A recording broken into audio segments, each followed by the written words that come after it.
السلام علیکم دوستو دو طرح کی گواہیاں ہوتی ہے. ایک وہ گواہی ہوتی ہے جو قدرت کسی کے حق میں یا کسی کے مخالفت میں کسی بھی انسان سے جو اس کے قریبی ہو، جو اس کو جاننے والا ہو یا اس سے وابستہ رہ چکے ہوں، اس سے دلوائی جاتی ہیں. نواز شریف صاحب کے حق میں گواہی پہ گواہی آ رہی ہے کہ نواز شریف صاحب کے ساتھ جو ہوا، ان کی بیٹی اور ان کی فیملی کے ساتھ جو ہوا، اور بلکہ اس ملک کے ساتھ ہوا، بہت بڑی زیادتی ہے. جج صاحبان گواہی پہ گواہی دے رہے ہیں، اخبار نویس گواہی پہ گواہی دے رہے ہیں، وہ اینکر جو صبح شام رولا ڈالتے تھے کہ لوٹ کے کھا گئے، ان کو کچھ پتہ نہیں ہے، تباہ کر دیا پاکستان، محل بنا لیے، وہ بھی گواہی دے رہے ہیں کہ ہم سے غلطی ہو گئی، ہمیں ورگلایا گیا. اور تو اور سابق فوجی افسران جو کہ تگڑے سب کچھ کرنے والے جنہوں نے لیڈ کیا، وہ بھی کہہ رہے ہیں کہ نواز شریف صاحب ایک محنتی وزیر اعظم تھے. جو 99 میں ہوا وہ نہیں ہونا چاہیے تھا. اس کے دوسری طرف اگر دیکھا جائے تو عمران خان صاحب جن کو پیش کیا گیا تھا ایک ہیرو کے طور پر، ایک صادق اور امین کے طور پر، ایک بہت ہی آئی ڈونٹ نو بڑے کوئی اب کیا کہا جائے اس کے طور پر پیش کیا گیا تھا، ان کے حق میں جو گواہیاں آ رہی ہیں وہ میرے خیال میں بھی اس وقت اہمیت کی حامل ہیں. جسٹس وجی صاحب جو کہ انتہائی قریب رہ چکے ہیں عمران خان صاحب کے، اور وہ ایک ان کی جو وجہ شہرت ہے آپ لوگ جانتے ہیں جسٹس وجی صاحب کی. تو عمران خان صاحب نے عمران خان سے متاثر ہو کر اتنے بڑے بڑے لوگ جو ہیں وہ بھی عمران خان کے دھوکے میں آ گئے تھے، انہوں نے بھی عمران خان کی پارٹی جوائن کر لی، اور عمران خان نے خوب فائدہ اٹھایا ان لوگوں کی موجودگی کا، ان کا نام استعمال کیا. ڈیفینیٹ حامد خان سے لے کے جسٹس وجی سے لے کے یہ بڑے بڑے لوگ تھے جو سچ میں چاہتے ہیں کہ اس ملک میں وہ کچھ سب کچھ دیا جائے جو عمران خان صاحب اپنے دھرنے والی تقریروں میں کہتے تھے. تقریروں میں اور پریکٹیکل میں بڑا فرق ہوتا ہے. جسٹس وجی صاحب نے ایک پروگرام میں کہا کہ عمران خان صاحب کا گھر، کہہ رہے بلکہ تو یہ سوچ ہی غلط ہے. جو لوگ ایماندار کہتے ہیں عمران خان کو، یہ سوچ بہت غلط ہے. یہ سوچ لوگوں کو سمجھنا چاہیے کہ عمران خان کیسے ایماندار ہے. جاننے والے عمران خان صاحب کے کہتے ہیں کہ جس بندے کے پیر کے جوتوں کے تسمے بھی اپنی کمائی سے نہیں خریدے، وہ بندہ ایماندار کیسے ہو سکتا ہے؟ تو بات بہت بڑی. جسٹس وجیز صاحب نے اپنے ایک پچھلے پروگرام میں کیا کہا، پہلے وہ سن لیتے ہیں اور اس کے بعد پھر اس پہ بات کرتے ہیں. میں آپ کو یہاں وضاحت دینا چاہوں گا، یہ سوچ بالکل غلط ہے کہ عمران خان کوئی دیانتدار آدمی ہے.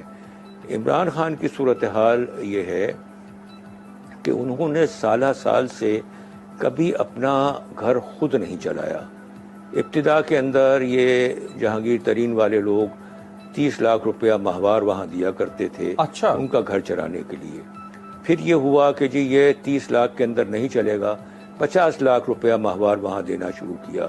اب ان کے پاس گاڑی ہو تو فیول سے بھری ہوئی ہونی چاہیے، ان کی جیب میں پیسہ ہو یا نہ ہو، دوسرے سارے لوگ جو ہیں وہ پیمنٹ کرنے کے لیے ایک دوسرے سے سبقت لے جانے والے ہوں. اب جہاں پر یہ صورتحال ہو، ایک ہمارے ساتھی تھے پی ٹی آئی میں، انہوں نے ایک بات بڑی اچھی کہی جو میں دہرانا چاہوں گا.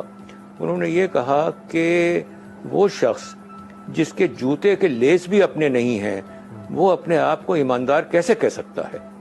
تو یہ مالی نوعیت کی بھی جو بدعنوانیاں ہیں، یہ مت سمجھیے کہ وہ کوئی دیانتدار آدمی ہے. اس طرح کے بہت سارے لوگ تھے جو کہ پارٹی میں فنڈنگ کیا کرتے تھے، بہت سارے ادارے تھے جو پارٹی میں فنڈنگ کیا کرتے تھے، یہ اور عمران خان صاحب کے لیے ذاتی فیور لیا کرتے یہ تھے. عمران خان صاحب کے ذاتی اخراجات کے لیے پیسے آتے تھے یا یہ پارٹی فنڈ کے لیے پیسے آتے تھے؟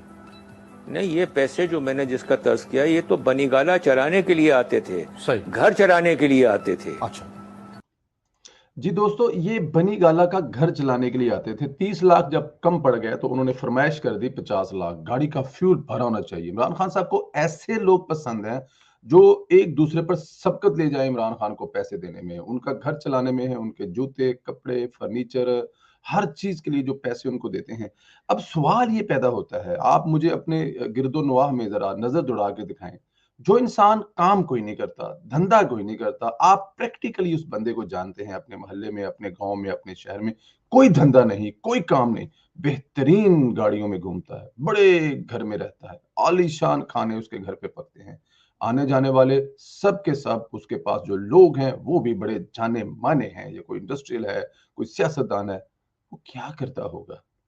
کچھ نہ کچھ تو ایسا کرتا ہوگا کہ اس کا گھر بڑے اچھے طریقے سے چل رہا ہے، لیکن کام کاروبار دھندا وہ کوئی نہیں کر رہا. اب اس کے بارے میں ارد و گواہ کے جو گرد و نواح کے لوگ ہیں وہ کیا سوچتے ہوں گے، کیا کہتے ہوں گے کہ یہ بندہ کیا کام کاروبار کرتا ہے؟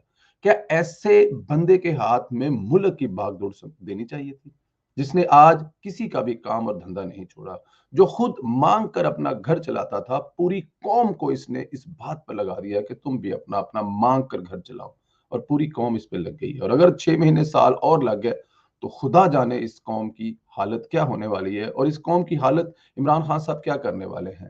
میرے ان دوست یوتھیوں بھائیوں سے درخواست ہے کہ خدا را اب سوچیں کہ جسٹس وجید احسن جو بات کر رہے ہیں، اور یہ بات پہلی دفعہ نہیں ہوئی، یہ بات اس سے پہلے بھی ہو چکی ہے کہ جب جہانگیر ترین صاحب پہلی دفعہ بنی گالہ میں ان سے ملنے آئے تھے تو ایک نئی 0 میٹر گاڑی لے کے آئے تھے جس کا نمبر 1 تھا۔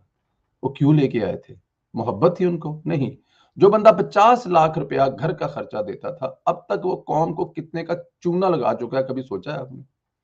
اور ابھی وہ چونا لگانے کے لیے کسی پارٹی میں بھی تیار ہوگا۔ وہ انویسٹر ہے، اس کو کوئی فرق نہیں پڑتا، ملک تباہ ہوتا ہے، عوام مرتی ہے، جیتی ہے، بھوکی ہے، ننگی ہے، وہ انویسٹر ہے۔ وہ 50 لاکھ روپیہ مہینہ لگا کر ارب روپیہ مہینہ کمائے گا جب اس کی باری آئے گی۔ کتنے پرسنٹ زیادہ اس کی انکم ہوگی۔ اور یہ صرف ایک عمران خان نہیں ہے، یہ جو جائیدادیں بنی ہیں، یہ جو نیو یارک میں، یہ جو انگلینڈ میں، اور یہ جو دبئی میں علیمہ خان صاحب کے نام پر بنی ہے، اور جو عمران خان صاحب کی جو کمپنیاں ہیں جو ان کو بار بار ابھی تک بچایا جا رہا ہے، ان کے سارے کارنامے سامنے نہیں لا رہے، جو بہت جلد سامنے آئیں گی ان کی بھی جائیدادیں، یہ ساری کہاں سے بنی ہیں؟ کوئی نہ کوئی تو پیسے دیتا ہوگا نا۔ اور اب جو پیسے دیتے رہے اس وقت، انہوں نے جو تباہی اس وقت پاکستانی معیشت کی نکالی ہوئی ہے وہ آپ سب کے سامنے ہے۔ تو یہ کہنا کہ ایماندار ایک صادق اور امین ہے عمران خان، میرے خیال میں اس اب نکلنا چاہیے۔ اب تو شاید لانے والے بھی سوچ رہے ہوں گے کہ ہماری جو چھپی ہوئی، بس چھوڑتے ہیں اس کو اسی بات پہ۔ اپنا خیال رکھیں۔